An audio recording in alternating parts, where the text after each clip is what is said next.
दोस्तों इस वीडियो में डिस्कस करेंगे कि प्रोफेशनल का टीडीएस कैसे पे करना है, क्योंकि नए इनकम टैक्स के रूल नोटिफाई हो गए हैं और प्रोसीजर चेंज हो गया है इनकम टैक्स की वेबसाइट पे। तो आप इस वीडियो को अंत तक ज़रूर देखें।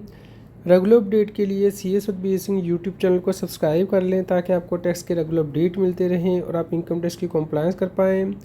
दोस्तों इसके लिए आपको सबसे पहले इनकम टैक्स की वेबसाइट पर लॉगिन कर लेना है, incometax.gov.in वेबसाइट पर जाके। उसके बाद आप यहाँ पे अपना टैन नंबर एंटर करेंगे, क्योंकि अगर आप डिडक्टर हैं तो आपके पास टैन नंबर होना चाहिए। उसके बाद ही आप प्रोफेशनल का टीडीएस जो है वो जमा करते हैं।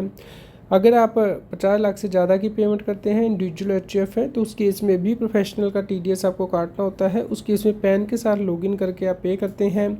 लेकिन अभी हम बिजनेसमैन के पॉइंट ऑफ व्यू से डिस्कस कर रहे हैं, तो आपको टैन नंबर के साथ यहाँ पे एंटर करके लॉगिन करना है। उसके बाद ई फाइल में जाना है, ई पे टैक्स में जाना है, इनकम टैक्स एक्ट 2025 आपको चूज़ करना है।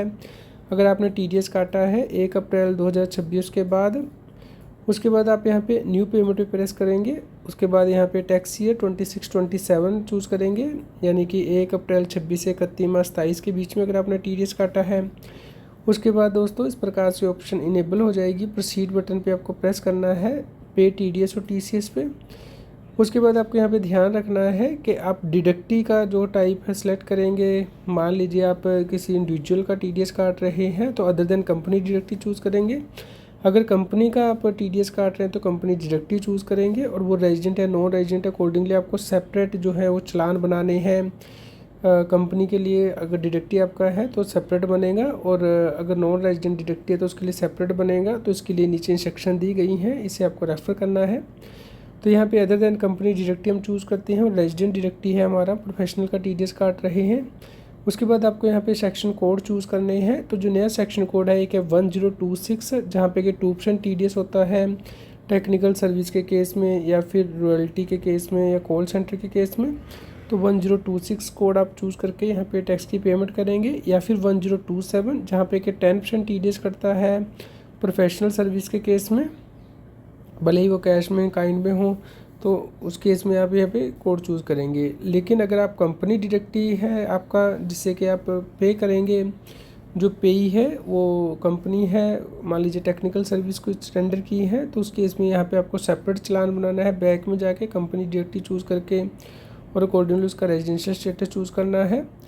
यहाँ पे आप दे सकते हैं, ऐसे ऊपर कॉर्पोरेशन टैक्स आएगा कंपनी के केस में, और नीचे जो भी आप कोड है 1026 मान लीजिए फीस फॉर टेक्निकल सर्विस आप चूज़ करते हैं, तो उस केस में आप ये कोड चूज़ कर सकते हैं। तो हम इंडिविजुअल के केस में हमने सेलेक्ट किए हैं। अब आप एक ही चालान में एक से ज़्यादा सेक्शन कोड चूज़ कर सकते हैं, जैसे कि हमने 1026 भी यहाँ पे ऐड कर लिया, 1027 भी यहीं पे ऐड कर लिया है सेक्शन कोड। तो आप एक ही चालान पे कर सकते हैं, आप चाहें तो 2 अलग अलग चालान बना सकते हैं। तो यहाँ पे हमने कर लिया। उसके बाद जैसे ही आप आगे प्रोसीड करेंगे तो नंबर ऑफ़ सेक्शन कोड आपने कितने सेलेक्ट किए हैं एक चालान के अंदर, उसका टोटल अमाउंट क्या है वो आपको यहाँ पे दिखाई देगा। तो इस प्रकार आप बैंक का जो पेमेंट मोड है वो सिलेक्ट कर लेंगे कि आप नेट बैंकिंग से पे कर रहे हैं या फिर UPI एक्स्ट्रा से। और उसके बाद पेमेंट करने के बाद आप पेमेंट हिस्ट्री में जाके एक्शन के अंतर्गत अपने चालान को डाउनलोड कर पाएंगे। यहाँ 3 डॉट दिए होंगे, उसे प्रेस करके। दोस्तों इसी प्रकार के रेगुलर अपडेट के लिए आप हमारे चैनल को सब्सक्राइब कर लें, और अगर आपका कोई क्वेश्चन हो तो आप हमें कमेंट ज़रूर करें। रेगुलर अपडेट के लिए CS with BA Singh tax के टेलीग्राम चैनल को ज्वाइन कर लें, और व्हाट्सएप चैनल को QR कोड स्क्रीन पे दिया गया है।